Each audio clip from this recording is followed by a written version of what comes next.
Hey guys, Mr. Luke here and welcome to my brand new series. It's a Valencia career mode on FIFA 16 and I'm very excited to bring it to you.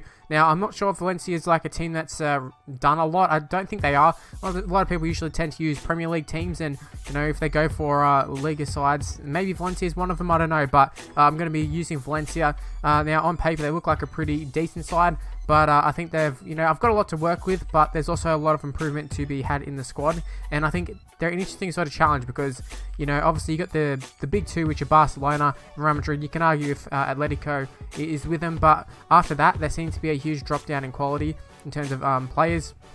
But by no means are they, the side's bad. It's just a drop down in terms of quality because the other teams are so good. But I think Valencia, they're definitely a side that could be up there and maybe should be up there. However, this year in real life, obviously not going very well in terms of they sacked the coach, brought in Gary Neville, he went even worse than the original coach, I think. But, I can't take over from Gary Neville, and I'm not even taking over from where he left off. I'm starting, brand new at the start of the season, and I'm looking to, just have a fun season, have a good season. Now, what this episode is basically an introduction to the series, and also an introduction to the side for those unaware of, who are in the squad, and just give my thoughts on what places need strengthening in the squad, and if I've got any sort of transfer targets. So I'm going to be going over all of that. Okay, so the first thing that we're going to do right here is take a look at the emails, and the first thing that it says is from an assistant manager, and it says that we should be looking for a defensive midfielder. I'm not sure if I exactly agree with that, but there, remains to be seen. Maybe not. I don't know. The next thing we're looking at is the Valencia board. They say the league objective is to try and qualify for the Champions Cup. So I think a top 4 finish, as far as I'm aware of. I could be wrong, but I think it's top 4. The next is the domestic cup. They want us to reach the round of 16, which I think is achievable. I think it's achievable. I should also point out that in terms of Champions League, I accidentally didn't select Champions League and Europa League being played in the first season. So apologies for that if you're looking forward to that, because it's not going to be there. But you can see we did go into the Champions Cup or whatever. I think I picked the one with the highest amount of money, but I mean the teams don't look that great, to be honest with you. But looking at our squad, it is quite a good squad. There's a lot of good players. I'll take you over some key players, but you can see for Gulli, he would be one of them. He's actually got 12 months left of his contract, so we're looking to tie him up long term pretty soon. Matty Ryan is someone who I'm looking forward to using, although he is a backup at the moment because they got a really good keeper at the moment. But they've got a few youngsters, no one really outstanding in terms of these 61 whatever. Like, they don't really have a future at the club, in my opinion. We do have a few people on loan as well that look good. I think Vezo looks good. We've got Bakali. We've got a mixture of youngsters, and I think the team actually is really good in terms of having good experience and good youngsters. So there's a lot of potential on the side, but there also is a lot of current ability as well, which is nice, because I don't want to build this whole career mode over picking up all the best wonder kids and then watching them get to 90 rated, because that's 100% guaranteed. I'm not really about that in career modes. Don't really want to look at people because, like, oh look, I'm going to play him because I know his potential is bloody 88 or something. That's just an example. I don't know if he is, but you can see that's the formation I'm going to be using to start off with. If you've seen any career modes I've done in the past, I do tend to switch it up a little bit.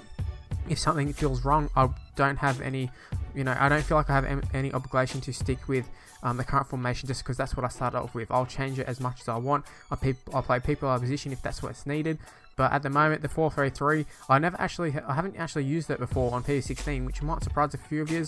But I've really been a 4-4-2, 4-1-2-1-2 sort of person, or even some other, weird sort of formations, but never really a 4-3-3, which I have done in the past. But I think we've got the side to suit the 4-3-3, and obviously it's their default one for a reason. They've got a lot of wingers. They've got a few strikers. They've got a few different options in the striking department, which is quite nice. I mean, we've got Negredo and Alcazar, 2 different sort of strikers, which is quite good. Rodrigo as well. I've got him on the left wing there, but he can play striker, and he's probably more of a striker. We could bring in Piatti, but that's just the initial side that I would be using. Now, in terms of key players, I should say, Diego Alves is one of them for sure. He's 82 rated, he's 30 years old, he's a good keeper. Mustafi is another one. I haven't used him, but he's definitely someone I've looked at every FIFA. He seems like a good young player, and his stats look phenomenal. Guy is another one, 80 rated at 20 years old. He's probably our player with most potential, I'd have to say. Although left back is not something that I really am like, oh, need to have a player like that. But it is nice to have a player like Guy at left back. Faguli, another one, I talked about him earlier. He's got 12 months left of his contract. Need to tie him up ASAP because he is our best winger, I should say. I'd say he's our best winger / attacker. Next is Alcazar. I think he's key to the side. He's very young. He's rated very well. And I think all round he just looks like a pretty solid player. Not the best physically, but he's good enough. And next up is Perejo, 82 rated. He is our best centre mid in terms of ratings, like 82. I've got to say, Gomez or Andre Gomez, whoever pronounced it, he looks like the best player stats wise, but I think Perejo, I think he'll be a real key player for us, whether it be good or bad. He's going to be key to the side in terms of how we go. Now, see the transfer budget, we have over 50 million pounds sterling, and our wage budget is 160,000 pounds sterling. So we have a huge transfer budget. So if you got any suggestions, leave them in the comments below. But one position that I did identify straight away as being a bit weak was the right back position. And first player I'm looking at is Seamus Coleman from Everton. Now, a lot of these players, I'm not sure if we're going to be able to bring him in, because I mean, like Bellerin, Arsenal, are Arsenal willing to sell him? I don't know. I'm assuming he's rated pretty well. You can see I am scouting some of these players who haven't got any sort of ratings at the moment, but I am scouting them, and we'll get to them in a later date in further episodes, whether they're good or not. But Aurier is another one. I'm pretty sure he's pretty decent. I've had a look at him in previous career modes.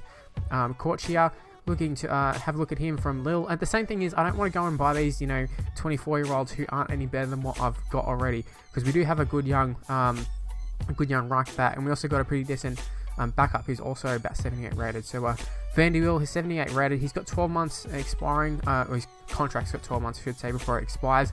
He could be an option just for a stopgap replacement at the moment. But yeah, Abate is another one. He's got plenty of speed. He used to be a go-to for everybody in FIFA a few years ago. And Mauro Fernandes, I think he's someone, I'm not sure what he'd be rated, probably in the 70s, like the high 70s, but I think he's someone who could grow a fair bit, and he's also 6'2", so that's quite good.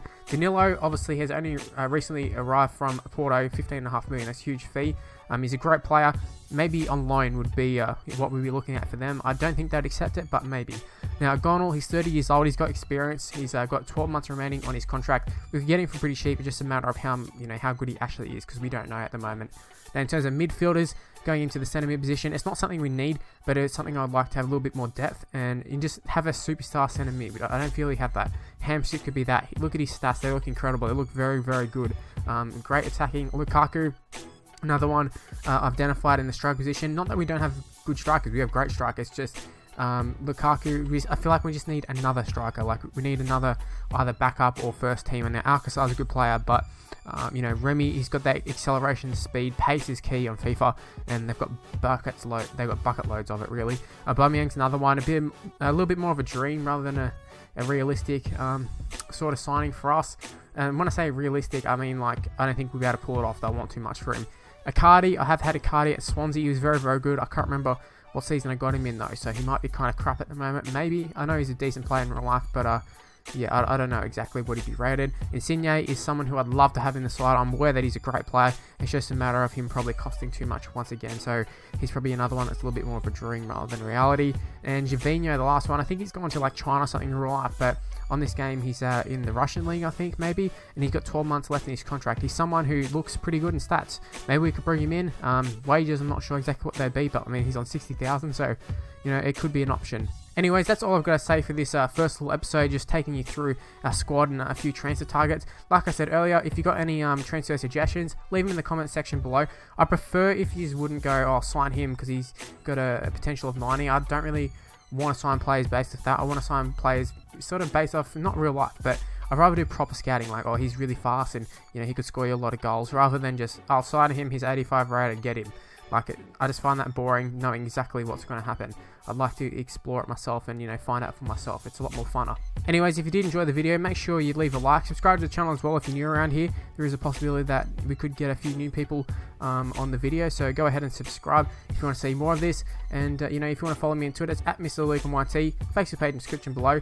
And like I said earlier, thank you for watching. I'll see you in the next video. Bye, guys.